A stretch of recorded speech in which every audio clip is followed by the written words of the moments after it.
Hey friends, welcome to reasoning expert. Am Rahul. तो आज जो मैं लेकर आया हूँ वो कॉन्सेप्ट क्या रहेगा हमारा, पाइथागोरस थ्योरम के ऊपर रहेगा।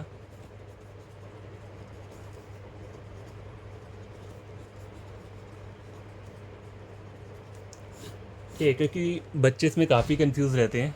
कभी कभी क्या होता है, वैल्यू फाइंड करना मुश्किल हो जाता है। तो मैं पूरा का पूरा कॉन्सेप्ट क्लियर कर दूंगा कि रहता क्या है। तो पहले आपको क्या चीज़ समझनी चाहिए, ये ठीक है। पाइथागोरस थ्योरम होता क्या है, ये इस टाइप का कहीं भी डायग्राम होगा जहाँ पे आपको डिस्टेंस दिया है। सपोज करो मुझे यहाँ पे क्या दिया है, 20 मीटर का डिस्टेंस दिया है और ऊपर वाला मुझे 50 मीटर का डिस्टेंस दिया है, और इनको मैंने पॉइंट दे दिया है ए बी सी। और मुझे ये वाला साइड का डिस्टेंस अगर फाइंड आउट करने को पूछा है तो मैं कैसे निकालूंगा। तो देखो, पहले मैं आपको लिख देता हूँ यहाँ पे क्या क्या चीज़ें आपको पता होनी चाहिए। अगर मुझे ए सी का डिस्टेंस निकालना है तो उसका जो फॉर्मूला रहता है वो क्या रहता है, ये जो मैं लिख रहा हूँ, ठीक है। यहाँ पे ए बी का स्क्वेयर प्लस बी सी का स्क्वेयर। ये ए सी मतलब ये जो लॉन्ग वाली साइड रहती है, ठीक है। जो लॉन्ग साइड रहती है, अगर उसका आपको डिस्टेंस फाइंड आउट करना है तो उसके लिए आपको क्या करना पड़ेगा, एडिशन करना पड़ेगा, ठीक है। और इसे बोलते क्या है, देखो ये जो लॉन्ग वाली साइड रहती है इसे हाइपोटेन्यूज बोलते हैं, ठीक है।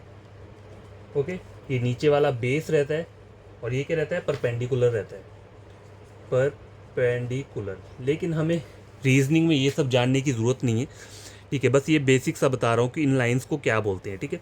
अब करना क्या है, देखो अगर ए सी फाइंड आउट करना है तो ये फॉर्मूला है। अगर सपोज करो यहाँ एक और डायग्राम बनाता हूँ, ठीक है, तो आपको ज़्यादा क्लियर आएगा, ठीक है। ये एक मैंने डायग्राम बनाई है, इसको भी मैंने ए बी सी पॉइंट नाम दिया है। अब देखो यहाँ पे मुझे क्या है, यहाँ का डिस्टेंस मुझे 20 दिया है और यहाँ का कितना दिया है, 30 मीटर दिया है। और मुझे क्या निकालना है, ए बी वाली साइड अगर फाइंड आउट करनी है तो उसका जो फॉर्मूला रहता है वो क्या रहता है, वो भी मैं लिख देता हूँ यहाँ पे। ए बी का स्क्वेयर, तो ब्रैक रूट के अंदर क्या आएगा आपका, ए सी का स्क्वेयर। अब यहाँ बीच में माइनस आएगा, प्लस नहीं आएगा, क्योंकि हमें छोटी वाली साइड निकालनी है, परपेंडिकुलर निकालना है। इस लाइन को परपेंडिकुलर बोलते हैं। तो जब ये निकालना होगा तो क्या करेंगे, हम यहाँ पे माइनस का साइन यूज़ करेंगे और यहाँ पे क्या आ जाएगा, बी सी का स्क्वेयर, ठीक है।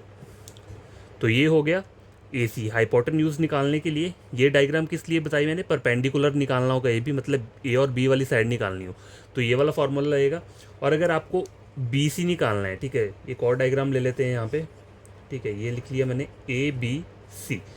अब यहाँ का डिस्टेंस 20, यहाँ का 30 ले लिया मैंने, और मुझे निकालना क्या है, बी सी निकालना है। तो बी सी निकालने का जो फॉर्मूला रहता है वो क्या रहता है, B C square is equal to root के अंदर क्या आएगा, ए बी का स्क्वेयर माइनस बी सी का स्क्वेयर। तो ये तीन फार्मूले आपको याद रखने हैं। अगर बड़ी वाली साइड निकालनी है तो प्लस होगा, बाकी अगर दोनों छोटी वाली साइड निकालनी है, मतलब ए बी निकालना है या बी सी निकालना है, तो दोनों में क्या लगेगा, माइनस का साइन यूज़ होगा, ठीक है। तो ये आपको समझ में आ गया होगा। तो फ्रेंड्स, मैं आपको पाइथागोरस थ्योरम बताता हूँ आगे ये क्या रहता है, ठीक है। तो देखो, बाकी हमने बेसिक तो पढ़ लिया है। अब जैसे कि मैं कोई क्वेश्चन ले रहा हूँ यहाँ पे, ठीक है, एक छोटा सा क्वेश्चन ले रहा हूँ। जैसे ये वाली साइड की वैल्यू मैंने क्या ली है, 2, और यहाँ की मैंने 4 ले ली है, ठीक है। और ये मुझे फाइंड आउट करने को बोला है और उनको पॉइंट दे देता हूँ मैं ए बी सी। और एग्जामिनर ने मुझे बोला क्या कि आपको ए सी की क्या करनी है, फाइंड आउट करनी है, ठीक है। तो ए सी स्क्वेयर क्या हो जाएगा, रूट के अंदर क्या आ जाएगा, ए बी का स्क्वायर और बी सी का स्क्वायर ले लेंगे। तो ए बी कितना है, 4, तो 4 का स्क्वायर ले लेंगे हम यहाँ पे, प्लस क्या आ जाएगा, बी सी कितना है, 2, तो ये 2 का स्क्वायर लिख देंगे। इसको सॉल्व कर लेंगे, 4 का स्क्वायर कितना है, 16, 2 का स्क्वायर कितना होता है, 4। तो 16 और 4 कितना हो गया, ये √20, ठीक है, √20 हो गया। तो आप इसको और सिंप्लीफाइड कैसे कर सकते हो, देखो ये तो चलो √20, अगर आपको सपोज करो एग्जामिनर ने A B C D option में क्या बोला हुआ है, √20, √30, √50 और √10, ठीक है। तो आपका आंसर √20 निकल के आया, तो आप तो इसको ही आंसर लगाओगे, ठीक है। लेकिन अगर एग्जामिनर ने इन आंसरों में की जगह कौन से आंसर दिए हैं, मैं यहाँ पर लिख देता हूँ। तो अगर एग्जामिनर आपको ये 4 ऑप्शन देता है तो आप कैसे पता लगाओगे कि इनमें से आपका कौन सा आंसर है, क्योंकि आपको तो √20 आंसर आया है। अब √20 को आपको क्या करना है, सिंप्लीफाइड फॉर्म में लिखना है, मतलब सॉल्व करना है, और तभी इनमें से कोई आंसर आपका निकल के आएगा। तो मैं आपको वो तरीका बता देता हूँ, आप सिंप्लीफाई कैसे कर सकते हो। देखो, मेरा जो आंसर है वो √20 निकल के आया है, तो मुझे अब ऐसे 2 नंबर पिक करने हैं जिसमें से एक क्या होना चाहिए, परफेक्ट स्क्वायर होना चाहिए, और दूसरा नॉर्मल नंबर होना चाहिए। तो मैं आपको एग्जांपल देके बताता हूँ। देखो, √20 को आप किस किस तरीके से लिख सकते हो, 10 × 2 20 लिख सकते हो, एक ये तरीका है, ठीक है। 5 × 4 एक ये तरीका है, ठीक है।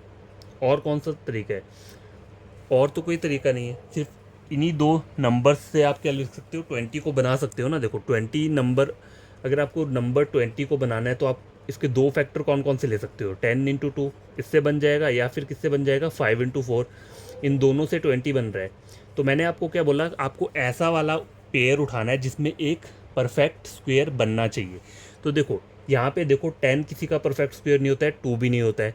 यहाँ पे देखो 5 नहीं होता है, लेकिन 4 होता है। 4 किसका होता है, 2 का स्क्वेयर क्या होता है, 4। तो √4 जो हो जाएगा वो क्या हो जाएगा, 2 का परफेक्ट वो हो जाएगा। ठीक है, तो आपको ये वाला पेयर उठाना है फिर। ठीक है, ऐसे वाले दो नंबर उठाओ जिसमें एक क्या होना चाहिए, परफेक्ट रूट होना चाहिए। तो मैं क्या करूँगा अब यहाँ पे √20, जब मुझे इसको फर्दर सिंप्लीफाई करना है तो मैं इसको कैसे लिख सकता हूँ, √20 को मैं कैसे लिखता हूँ, 5 × 4 करके लिख सकता हूँ। ठीक है, तो 4 जो है किसका रहता है, 2 का रहता है। देखो 2 का स्क्वायर कितना होता है, 4 होता है। तो इस 4 को मैं कैसे लिख सकता हूँ, अकेला सिंपल 2 लिख सकता हूँ। ठीक है, और ये जो 5 है ये तो सिंप्लीफाई होगा नहीं, तो ये जो रूट रहता है ये √5 आप आगे लिखोगे। ठीक है, जो सिंप्लीफाई हो जाता है उसको यहाँ पे लिखना है और इसको इसके पीछे लिखना है। तो आपको जो आंसर आ रहा है वो क्या आ रहा है, 2√5, ये आपका आंसर आ रहा है। तो आपका यहाँ पे जो आंसर रहेगा वो ऑप्शन नंबर ए रहेगा।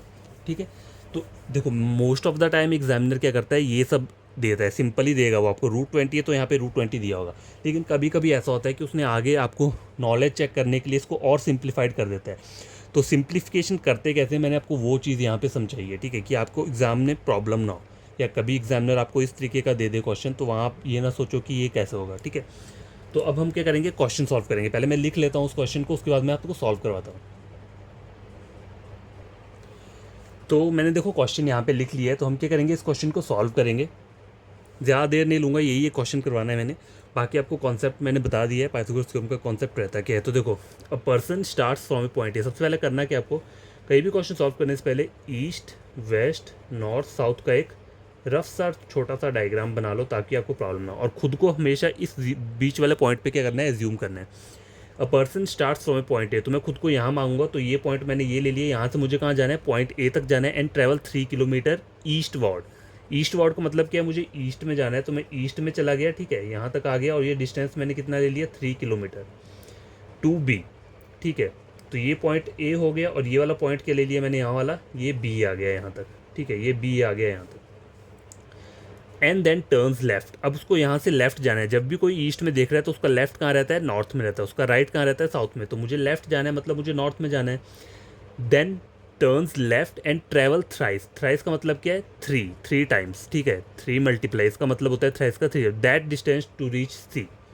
तो थ्राइस मतलब पीछे वाले को बोल रहा है, तो इसका थ्राइस क्या हो जाएगा, 3 × 3 कितना होता है, 9। तो ये जो पूरा डिस्टेंस रहेगा ऊपर तक का, ये कितना हो जाएगा, 9 किलोमीटर्स का डिस्टेंस हो जाएगा। ठीक है, और ये पॉइंट कौन सा आ गया, सी पॉइंट आ गया यहाँ पे। ठीक है, he again turns left and travels 5 times the distance he covered between A and B. तो ए एंड बी का डिस्टेंस कितना है, 3। तो इसको 5 टाइम्स जब करोगे तो कितना हो जाएगा, 15 हो जाएगा। तो यहाँ से आप इसको कहाँ जाना है, लेफ्ट जाना है 15 किलोमीटर। तो 3 ये है, तो मैंने 15 कितना मान लिया, यहाँ तक मान लिया 15 किलोमीटर। और फाइनल पॉइंट कहाँ आ गया है, यहाँ पे, ये डी पॉइंट है। अब बोला कि उन्होंने the shortest distance between the starting point, तो ए इसका स्टार्टिंग पॉइंट है, एंड द डेस्टिनेशन ये है। तो मुझे ये डिस्टेंस निकालना है, पाइथागोरस थ्योरम अप्लाई होगा। तो अब क्या करोगे आगे, यहाँ पर आप एक और डॉटेड लाइन खींच लोगे, तभी आप क्या कर सकते हो, पाइथागोरस थ्योरम को अप्लाई कर सकते हो।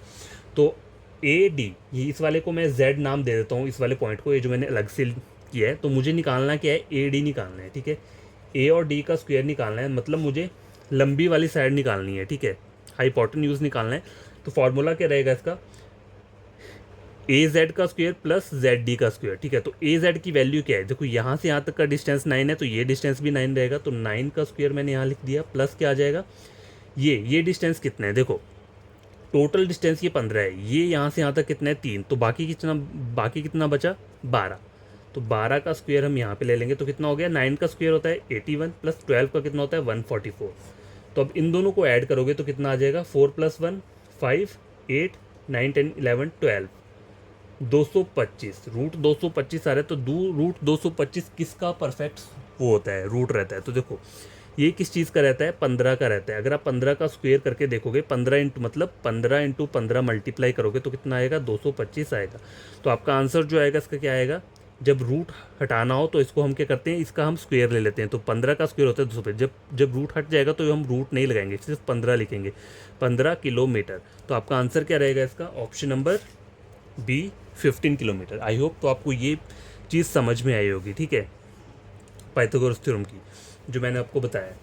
कभी कभी क्या होता है, यहाँ पे क्या करते हैं वो देखो, अब जैसे ये है, इसको मैं सिंप्लीफाइड फॉर्म में लिखना हो तो मैं कैसे लिख सकता हूँ, देखो मैं आपको बताता हूँ।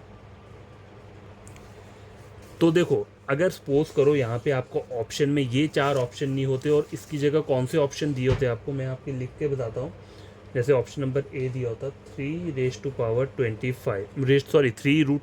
ऑप्शन नंबर बी के 2√15, सी दिया होता आपको 4√38 और ऑप्शन नंबर डी दिया होता NOT मतलब नन ऑफ दिस। तो आप इसको सॉल्व कैसे करते हो, तो मैं आपको वो तरीका बताता हूँ। देखो आपको करना कुछ नहीं है, आपकी जो लास्ट वैल्यू थी वो यही थी ना 225, हमारा सॉल्व करके आया है √225। तो आपको क्या करना है, आपको इस पहले √225 को डिवाइड करके देखना है एक सिंगल नंबर से। तो किस नंबर से ये डिवाइड हो सकता है, देखो ये डिवाइड हो सकता है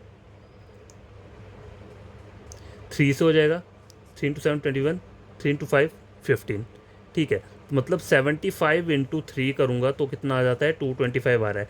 और एक ऑप्शन क्या है कि ये 225 किससे डिवाइड हो सकता है, 5 से, 5 4 20, 5 25, तो कितना आ जाएगा, अगर मैं 45 × 5 करूँगा तब भी कितना आता है, 225 आ रहा है, ठीक है। ये दोनों नंबर आ रहे हैं।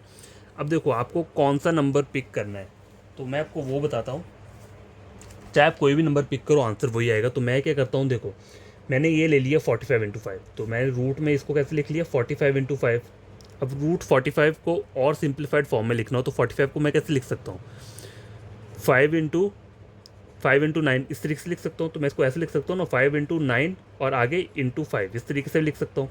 अब देखो √5 को और मैं सिंप्लीफाई नहीं कर सकता, √5 को नहीं कर सकता, लेकिन इस वाले 9 को कर सकता हूँ। 9 किसका रहता है, √9 जो रहता है वो 3 का रहता है, ठीक है। 3 का स्क्वायर इज इक्वल टू कितना होता है, 9।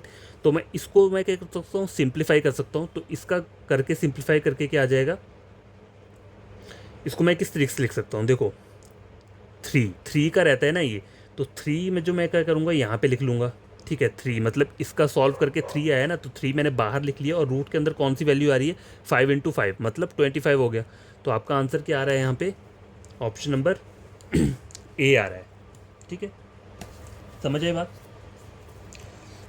तो इस तरीके से भी आप क्या कर सकते हो, इसको फर्दर सिंप्लीफाई कर सकते हो। लेकिन ऐसा होता है कि एग्जामिनर जो है एग्ज़ाम में इतना वो नहीं देता, मैक्सिमम आपको बस यही है, रूट में जो वैल्यू आ गई वही। लेकिन ये चीज़ें भी आपको पता होनी चाहिए, बस इसीलिए मैंने आपको पाइथागोरस थ्योरम का कंप्लीट डिटेल बता दी है कि आपको कहीं कन्फ्यूजन ना रहे, ठीक है।